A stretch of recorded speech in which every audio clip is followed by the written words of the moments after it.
America నుంచి భారత్కు ఒక విమానం C-17 ఇందులో దగ్గర 205 మంది భారతీయులు ఉన్నారు. సో ఈ విమానం అమెరికా నుంచి భారత్కు వస్తుంది.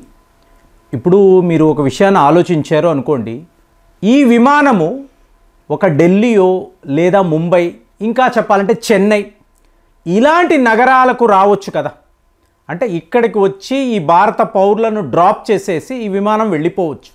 ఎందుకు పనిగట్టుకొని పంజాబ్ వెళుతుంది? పంజాబ్ అన్నప్పుడు అమృత్సర్కి ఎందుకు వెళ్ళాలి? సో జోక్ ఏంటో చెప్పమంటారా? ఈ విమానము బయలుదేరిన వెంటనే ఇక్కడ పంజాబ్లో ఉండే పోలీస్ డిపార్ట్మెంట్, సో వీళ్ళు చకాచకా వెళ్ళి ఫైల్స్ తీసుకొస్తున్నారు. క్రిమినల్ ఫైల్స్, క్రిమినల్స్కి సంబంధించిన వివరాలు ఉండే ఫైల్స్. సో వీటినంతా మేము సిద్ధముగా ఉంచుకున్నాము. సో ఇది వార్త. అంటే ఏమైంది? మనము గత 2 ఏళ్ల నుంచి కూడా మొత్తుకుంటున్నాం. కెనడా యొక్క ప్రధానమంత్రి జస్టిన్ ట్రూడో, ఒరే నాయనా వినరా, ఖాళీస్థాన్ తీవ్రవాదులు నీకు అక్కడ డ్రగ్ పెడలింగ్ చేస్తున్నారు, హ్యూమన్ ట్రాఫికింగ్ చేస్తున్నారు, నీ దేశము తీవ్రవాదుల నిలయముగా మారింది, నువ్వు ఆపకపోతే ప్రమాదంలో పడతావు. పదే మనం చెప్తున్నాం. అంటే పరిస్థితి ఏంటంటే పంజాబ్లో ఇప్పుడు అమృత్సర్ అన్నారు అనుకోండి, గోల్డెన్ టెంపుల్ కదా. సో అక్కడ మీరు భారత్ జెండాను పట్టుకొని వెళ్ళారు అనుకోండి. ఒక మహిళ ఈ ప్రయత్నం చేసింది.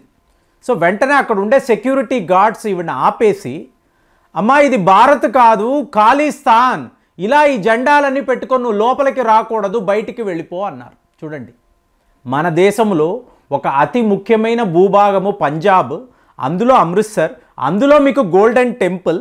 అక్కడ మనము వెళితే మనల్ని ఇది భారత్ కాదు అనబడే సిక్కులు ఉన్నారు. అంటే వీళ్ళు ఎంత ప్రమాదమో ఊహించండి. కాబట్టి వీళ్ళు ఏం చేస్తారు? పంజాబ్లో బోల్డ్ అని నేరాలు, హత్యలు చేస్తారు, ఎక్స్టార్షన్ చేస్తారు, డ్రగ్ మాఫియా ఇవన్నీ ఉంటాయి. పోలీసులు పట్టుకోవడానికి వస్తే ఇక మార్గమే లేదు అన్నట్టుగా కొంతమంది అమెరికా పారిపోతారు, కొంతమంది కెనడా పారిపోతారు. సో కెనడాలో వీళ్ళకి రెడ్ కార్పెట్ వేసి స్వాగతం పలిగే ఒక పరిస్థితి అక్కడ ఉంది. సో ఇలాంటి సిట్యువేషన్లో మనం చెప్పాము, మనము క్లియర్ కట్గా వీళ్ళకు సంబంధించిన నోటీసులు, అంటే రెడ్ కార్నర్ నోటీస్ అంటారు చూసారా, ఇచ్చాము. ఇక్కడ వీళ్ళు ఎలాంటి క్రైమ్స్ చేశారు, సో వీళ్ళు ఒకవేళ ఈ దేశాల్లో దొరికితే వెంటనే వీళ్ళను భారత్కు పంపించండి, క్లియర్గా వీళ్ళకి చెప్పాం. కానీ ఏ ప్రయోజనం లేదు. ఎందుకు? Vote bank politics. కెనడాలో సిక్కుల ఓట్లు చాలా ముఖ్యము, అమెరికాలో కూడా ఇదే పరిస్థితి. కాబట్టి మనం ఎంతలా చెప్పినా, స్వయంగా జయశంకర్ గారు వెళ్ళి ఇలాంటి డాక్యుమెంట్స్ ఇస్తున్నారు, తరువాత మీకు అజిత్ దోవల్ గారు వెళ్తున్నారు, క్లియర్గా ఎక్స్ప్లెయిన్ చేస్తున్నారు. అసలు అజిత్ దోవల్ గారిని అడిగితే మీకు జాక్ సులేవాన్ అని చెప్పి అమెరికా యొక్క నేషనల్ సెక్యూరిటీ అడ్వైజర్, ఆయన కలిసినప్పుడు మేము ఈ పన్నూన్ అనబడే ఖాళీస్థాన్ తీవ్రవాదిని పట్టుకోవాలండి, దాని గురించే వచ్చాము. కానీ నాకు అందిన వార్తలు ఏంటో చెప్పమంటారా?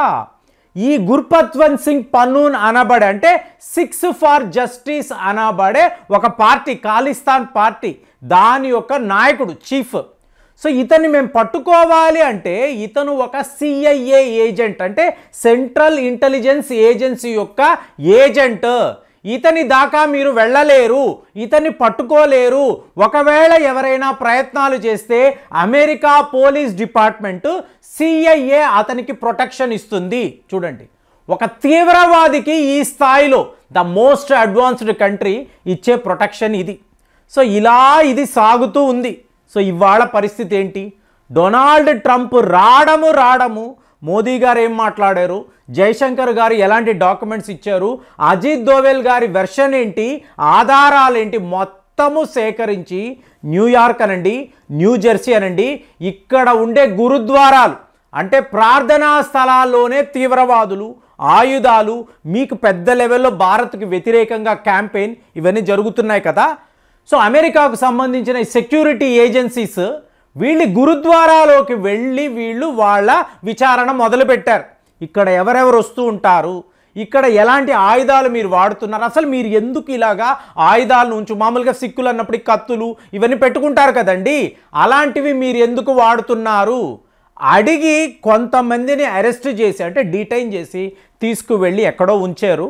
ఇవాళ వార్తలు ఏంటి, డొనాల్డ్ ట్రంప్ యొక్క ఎగ్జిక్యూటివ్ ఆర్డర్, దీనిని ఎగ్జిక్యూట్ చెయ్యాలి అని చెప్పి 205 మందిని అమెరికాలో ఒక మిలిటరీ విమానములో ఎక్కించి మీరు భారత్ వెళ్ళిపోండి అంటే 205 మందిలో 100 మందికి పైగా ఇందులో క్రిమినల్స్ ఉన్నట్టుగా, ఎంతోమంది విద్యార్థులు ఉన్నారు నార్త్ ఇండియాకు సంబంధించిన వాళ్ళు, అలాగే మీకు కంప్యూటర్ ఎక్స్పర్ట్స్ ఉన్నారు, కానీ తీవ్రవాదులు కూడా ఉన్నారు.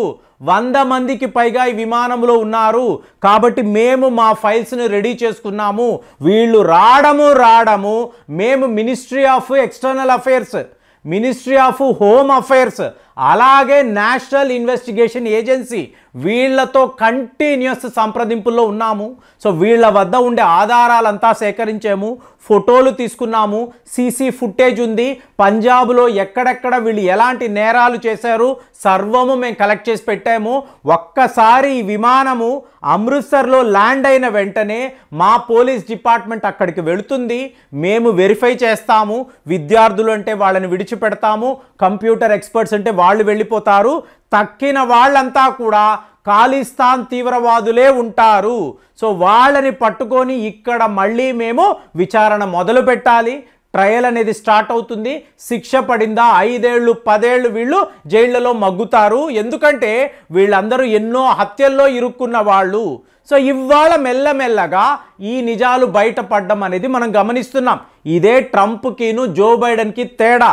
తీవ్రవాదులు, నేరగాళ్ళు, కిడ్నాపర్స్, గ్యాంగ్స్టర్స్ వీళ్ళందరికీ కూడా జో బైడెన్ ప్రొటెక్షన్ ఇచ్చాడండి.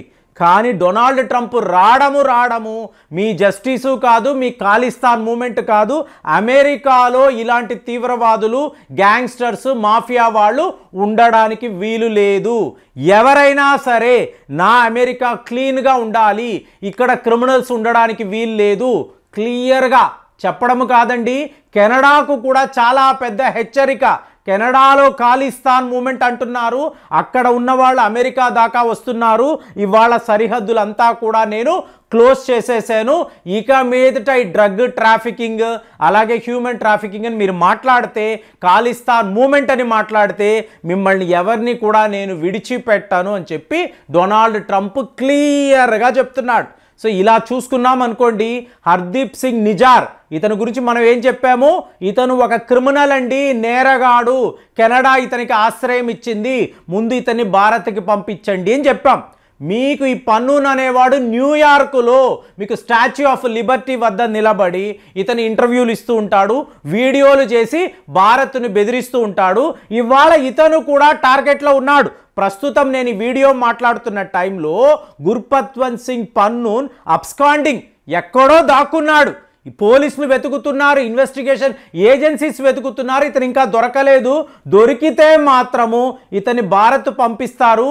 అప్పుడు ఉంటుందండి, అంటే ఏమంటారు, ముందున్నది ముసళ్ళ పండగ అంటారు చూసారా, ఈ పన్నూన్కి అప్పుడు తెలుస్తుంది అమెరికాలో జో బైడెన్ నాకు ప్రొటెక్షన్ అండి, నన్ను ఎవడు ఏం పీక్కగలడు అని చెప్పి నేను ఎయిర్ ఇండియా విమానాన్ని పేల్చేస్తాను, మోదీ స్టేడియంని కూడా నేను ధ్వంసము చేస్తాను, బాంబులు ఎన్నెన్ని మాట్లాడాడు. ఇవాళ ఏమైంది, ఎక్కడో దాక్కున్నాడు. దాక్కొని పోలీసులకు దొరకకుండా ఏదేదో చేసుకుంటూ ఒకవైపు కెనడా పారిపోదామా లేదా అమెరికాలో రాష్ట్రాన్ని మార్చేద్దామా ఇన్ని ఆలోచనలు ఉన్నాడు. మరి 6 ఫర్ జస్టిస్ అనబడే ఈ సంస్థ ఖాళిస్తాన్ మూమెంట్ అని చెప్తారు.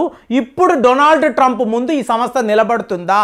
సో మనము చెప్పిన మన న్యాయ పోరాటము, మనము ఇచ్చిన డాక్యుమెంట్లు, ఆధారాలు, దీనిని పెట్టుకొని ప్రాపర్గా మీరు ఇన్వెస్టిగేషన్ చేసినప్పుడు నిజాలు ఎలా బయటపడతాయో చూడండి. కాబట్టి ఇవాళ ఖాళిస్తాన్ మూమెంట్కి సంబంధించిన తీవ్రవాదులే విమానంలో ఉన్నారు. వాళ్ళు వస్తే పంజాబ్లో కొత్త ట్రయల్ స్టార్ట్ అవుతుంది, వీళ్ళను కోర్టుకు తీసుకువెళ్తారు. ఇంత గొప్ప విషయము ఈ విమానంలో జరిగింది అంటే just imagine friends, Khalistan movement అనేది మీకు టోటల్గా ఆగిపోతుందా? ఇది అందరూ మాట్లాడుతున్నారు. మరి ఈ విమానానికి సంబంధించిన వివరాలు మీ వద్ద ఎంత ఉంది? కామెంట్స్లో రాయండి. మళ్ళీ వచ్చే వీడియోలో కలుద్దాం. జై హింద్.